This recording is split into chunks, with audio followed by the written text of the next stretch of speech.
Hello दोस्तों, board exam with Pankaj में आप सभी का स्वागत है। आज जो टेस्ट होगा उसमें साइंस का क्वेश्चन दिया गया है 41 से लेकर 80 तक। कल जो टेस्ट हुआ था साइंस का 1 से 40 तक क्वेश्चन का डिस्कशन हो गया था। आज 41 से 80 तक करेंगे और देखेंगे किस प्रकार इसका आंसर होता है। जो भी आंसर नहीं जानते हैं उसे लिखकर आप अपने से अभ्यास करें ताकि आने वाले बोर्ड एग्जाम में आपके लिए सहूलियत हो। पहला कोई 41 नंबर क्वेश्चन देखते हैं। लेटेक्स पाया जाता है। लेटेक्स क्या होता है? चिपक पदार्थ होता है जो किसमें पाया जाता है? रबड़ या कनेर के वृक्ष में। रबड़ या कनेर के वृक्ष में। अगला देखते हैं।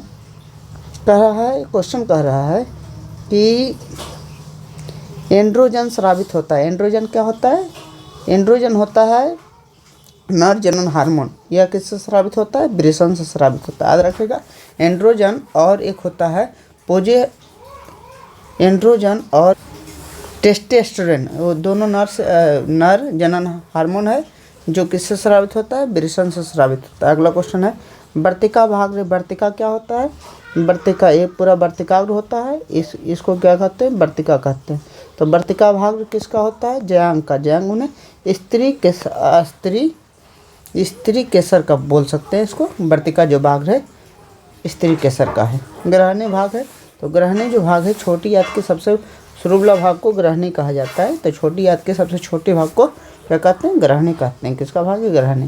कह रहा है मनुष्य में नस का छिद्र, लैरिंक्स, ट्रैकिया और फेफड़ा मिलकर बनता है। ये सब क्या है? ये सब से श्वास लेते हैं, तो ये श्वसन तंत्र की इकाई हैं। अगला क्वेश्चन देखते हैं। पादप में जाइलम उत्तरदायी है। पादप में जाइलम पूछेगा तो जल एवं खनिज लवण के परिवहन के लिए, जा से जाइलम, जा से जल एवं खनिज लवण के परिवहन के लिए। और फ्लोएम पूछेगा तो भोजन के परिवहन के लिए। तो इसमें जाइलम है तो किसका होगा? जल एवं खनिज लवण का परिवहन, जल संवहन के लिए। जिब्रेलिन है क्या? जिब्रेलिन पादप हार्मोन है। जिब्रेलिन एक पादप हार्मोन है। यह पौधों के वृद्धि और विकास में सहायता करता है। अगला देखिए। अगला क्वेश्चन है पत्तियों का मुरझाना किस हार्मोन के कारण होता है? अगला क्वेश्चन है पत्तियों का मुरझाना किस हार्मोन के कारण होता है? तो पत्तियों का मुरझाना किस हार्मोन के कारण होता है? याद रखिए, अपसेसिक अम्ल जो है पत्तियों का मुरझाने का कारण। अपसेसिक अम्ल पत्तियों के मुरझाने। काले प्रतिरोधों का एक संयोजन में एक प्रतिरोध को हटा देने पर कुल प्रतिरोध बढ़ जाता है। अगर हटा देंगे, इसमें सोचिए, मान लीजिए 2 है, 3 है, 4 है, श्रेणीकरण इसको कहते हैं। जब डायरेक्ट होते हैं इसमें हटा देंगे तो घट जाएगा, बढ़ेगा तो नहीं। तो श्रेणीकरण नहीं होगा तो कौन सा आंसर होगा? समानांतर क्रम संयोजन। अगला क्वेश्चन देखते हैं। कह रहा है एक कमरे में 60 वाट 200 वोल्ट एवं 40 वाट 200 वोल्ट के दो उपकरण 100 वोल्ट आपूर्ति से जुड़े हैं, तो कुल उपभोग शक्ति क्या होगी? इसको पेंडिंग में रखिए क्योंकि ये बहुत बड़ा नंबरिकल है। इसको कभी नंबरिकल सेक्शन में डिस्कस कर देंगे। अगला क्वेश्चन देखते हैं। कह रहा है निम्नलिखित में कौन सा विद्युत परिपथ की विद्युत शक्ति को निरूपित करता है? विद्युत परिपथ की विद्युत शक्ति को निरूपित करने वाला समीकरण 3 गो है। P बराबर होता है VI, P बराबर होता है V² और P बराबर होता है I²। तीनों फार्मूला हरदम याद रखेगा। P बराबर VI, V² I² है, V²R है, VI आंसर क्या हो गया? सभी हो गए। अगला देखिए। उत्तल दर्पण की आवर्धन क्षमता क्या होती है? उत्तल दर्पण की आवर्धन क्षमता महत्तम क्या हो सकती है? उत्तल दर्पण की आवर्धन क्षमता ज़्यादा से ज़्यादा 1 हो सकती है, क्योंकि इससे छोटा प्रतिबिंब बनता है, ज़्यादा से ज़्यादा बराबर प्रतिबिंब बन सकता है। तो जब छोटा प्रतिबिंब बनता है तो ऊपर छोटा रहेगा, नीचे में बड़ा रहेगा, तो 1 से कम होगा। यानी अधिकतम क्या हो सकती है? 1 हो सकती है। विभवांतर मापा जाता है। विभवांतर किससे मापा जाता है? तो वोल्ट मीटर से विभवांतर मापा जाता है। अगला देखिए क्वेश्चन। निम्नलिखित में कौन सा कथन है सत्य है? तो V बराबर क्या होता है? फार्मूला V बराबर IR होता है। V का मात्रक वोल्ट होता है, I का मतलब एम्पियर होता है, बटा ओम। ओम नहीं, गुणाम ओम है, तो ये तो नहीं होगा। दूसरा क्या है? एम्पियर। I का मान क्या होगा? V बटा क्या होगा? R। तो V वोल्ट बटा क्या होगा? ओम। ये सही है। I बराबर क्या है? I इसका एम्पियर है, इसका वोल्ट है, इसका ओम है। भागा है तो भाग मतलब क्या होता है? बटा होता है। आंसर सही। अगला क्वेश्चन देखिए। अगला क्वेश्चन है निम्नलिखित पदार्थों में चालक है। चालक कौन सा है? चालक जिससे विद्युत का प्रवाह होता है, तो एल्युमिनियम से विद्युत का प्रवाह होगा और बाकी से किसी से विद्युत का प्रवाह नहीं होगा। नाभ की ऊर्जा प्राप्त करने के लिए निम्नलिखित में कौन आवश्यक है? तो नाभ की ऊर्जा प्राप्त करने के लिए यूरेनियम की आवश्यकता पड़ती है। आंसर क्या हुआ? बी। अगला है निम्नलिखित में कौन नर युग्मक है? नर युग्मक का मतलब क्या होता है? जो नर में पाया जाता है। अंडाणु जो है स्त्री युग्मक है। गर्भाशय भी स्त्री में होता है। फ्लोपियन ट्यूब भी स्त्री में होता है। फ्लोपियन ट्यूब कहाँ होता है?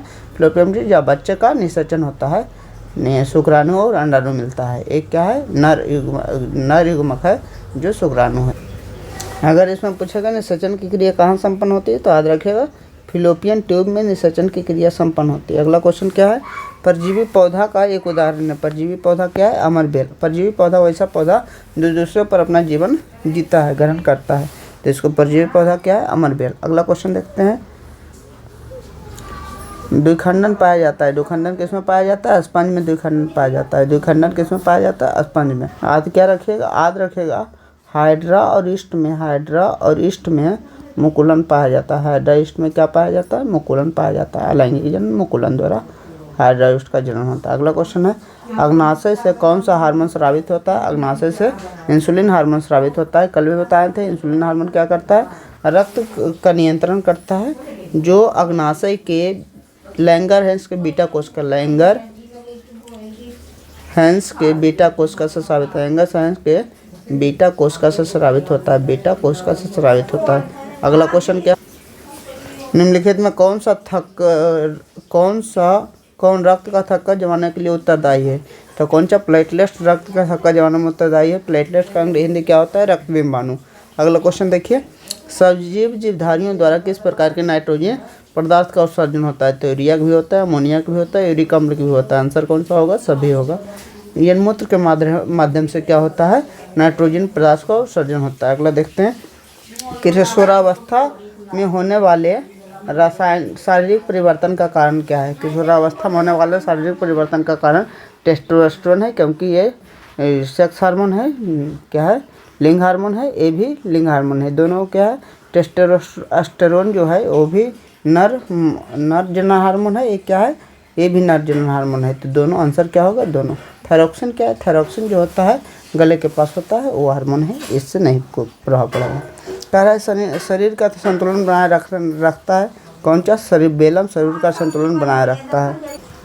मस्तिष्क का सबसे बड़ा भाग अगर पूछेगा कौन सा होता है, तो कौन सा? सेरिब्रम होता है। सेरिब्रम मस्तिष्क का सबसे बड़ा भाग अगर पूछ देगा, मस्तिष्क का सबसे बड़ा भाग कौन सा होता है? सेरिब्रम होता है। या पूछेगा कौन सा तर्क करने में मदद करना है? सेरिब्रम। ये क्या करता है? सेरिबेलम केवल शरीर को नियंत्रित करने में मदद करता है। अगर कोई दारू पी लेता है, शराब पी लेते हैं, तो उससे शरीर का नियंत्रण बिगड़ जाता है, नहीं सेरिबेलम पर प्रभाव पड़ता है। अगला क्वेश्चन देखते हैं, जेडीएन प्लस CuSO4 जेडीएनSO4 प्लस Cu ऐसा जब होता है तो इसमें एक दूसरे का स्थान ले लेता है। इसमें क्या होता है? एक जो अधिक अभिक्रियाशील है कम क्रियाशील का स्थान लेता है, तो इसको कहते हैं विस्थापन अभिक्रिया। क्या कहते हैं? विस्थापन अभिक्रिया। इससे रंग में परिवर्तन होता है। अगला क्वेश्चन है, आधुनिक अवसारणी में की है बाएं से दाएं जाने पर, बायां माने ई बगल बायां होता है और दायां जाना है, तो परमाणु का आकार याद रखिएगा परमाणु का आकार कैसे बढ़ता है? इधर जाते हैं तो बढ़ता है, या नीचे जाते हैं तो बढ़ता है। जब भी इधर रहे हैं तो इसका मतलब क्या? परमाणु का आकार बढ़ेगा। आंसर कौन सा हुआ? ये। अगला क्वेश्चन देखते हैं, मैग्नीशियम फीता जलाया जाता है तो उत्पन्न लौह, मैग्नीशियम का फीता जलाया जाता है तो उत्पन्न लौह चमकीला नीला होता है। अगला क्वेश्चन है, इथेन का आणविक सूत्र कितना होता है? इसमें कितने? इसे इथेन को पहले बनाइए। AN है तो सिंगल बॉन्ड होगा, और छो है मैंने 3 इस पर पड़ेगा, 3 इस पर पड़ेगा, और 3 क्या पड़ेगा? इस पर पड़ेगा। तो कितना सात संयोजक बंधन है? तो 1 2 3 4 5 6 7। इस प्रकार जो भी क्वेश्चन आएगा, बहुत सारा क्वेश्चन आता रहता है, बना दीजिएगा, स्ट्रक्चर बनाते। कह रहा है शल्य चिकित्सा में टूटी हड्डियों को जोड़ने के लिए प्रयुक्त रासायनिक पदार्थ कौन सा है? प्लास्टर ऑफ पेरिस होता है, जिसे प्लास्टर किया जाता है हड्डी जोड़ने के लिए।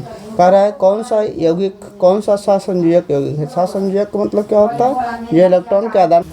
सहसंयोजक यौगिक कौन सा होता है? जो कार्बन वाला होता है संयोजक। इसमें कार्बन के यौगिक कौन सा है? हाइड्रोकार्बन सहसंयोजक बंध बनाता है, तो CH4 है। Answer CH4। अमोनियम क्लोराइड का जलीय विलयन कैसा होता है? तो अमोनियम क्लोराइड का जलीय विलयन याद रखिएगा अम्लीय होता है। कैसा होता है? अम्लीय होता है। निम्नलिखित में कौन सा विद्युत का सुचालक है? तो विद्युत का सुचालक हमारा ग्रेफाइट जो होता है धातु विद्युत का सुचालक है। कह रहा है फोकस दूरी 20 है तो वक्र F बराबर कितना होता है? R/2 होता है। फोकस दूरी F का मान 20 है तो वक्र त्रिज्या कह रहा है R/2, 2 से गुना जाएगा, कितना होगा? 40 सेंटीमीटर। आंसर कौन सा होगा? C। अगला देखिए, कांच की एक समानांतर पट्टिका पर श्वेत प्रकाश आपतित होती है, मैंने आती है। निम्नलिखित में कौन सा प्रथम अपवर्तन के साथ घटित होगा? तो जब भी कांच के प्लेट पर आएगी श्वेत प्रकाश तो ये क्या हुआ, फैल जाएगी। उसको क्या कहते हैं? इसको बर्न विक्षेपण कहते हैं। अगला क्वेश्चन देखते हैं। घरेलू परिपथ में उदासीन तार का रंग होता है। उदासीन तार का रंग हमेशा क्या होता है? काला होता है। अगला देखिए, निम्नलिखित किस युक्ति में विभक्त वलय दिक् परिवर्तन का कार्य करता है? दिक् परिवर्तन में दिशा परिवर्तन का कार्य करता है। विभक्त वलय किस में होता है? तो विद्युत मोटर में, जो मोटर को एक ही दिशा में घूमने में मदद करता है, विभक्त वलय। अगला क्या है? सौर ऊर्जा को सीधे विद्युत ऊर्जा में बदलने वाली युक्ति कौन सा है? तो सौर ऊर्जा को सीधे विद्युत ऊर्जा में बदलने वाली युक्ति सौर सेल है। अगला क्वेश्चन है, एक विद्युत बल्ब का प्रतिरोध 1200 है, आर का मान कितना है? 1200 है। देखिए, यह बल्ब 220 वोल्ट से कनेक्ट है, 220 वोल्ट। तो कह रहा है आई का मान कितना? वी बराबर क्या होता है? आई आर होता है। वी का मान 220 है, ये 1200 है इंटू आर। आर का मान क्या होगा? ये गुना में तो कितना जाएगा? भागा में, यानी 1 से बहुत कम आएगा। 1 से कम ऑप्शन क्या है? डी आंसर है, डी होगा।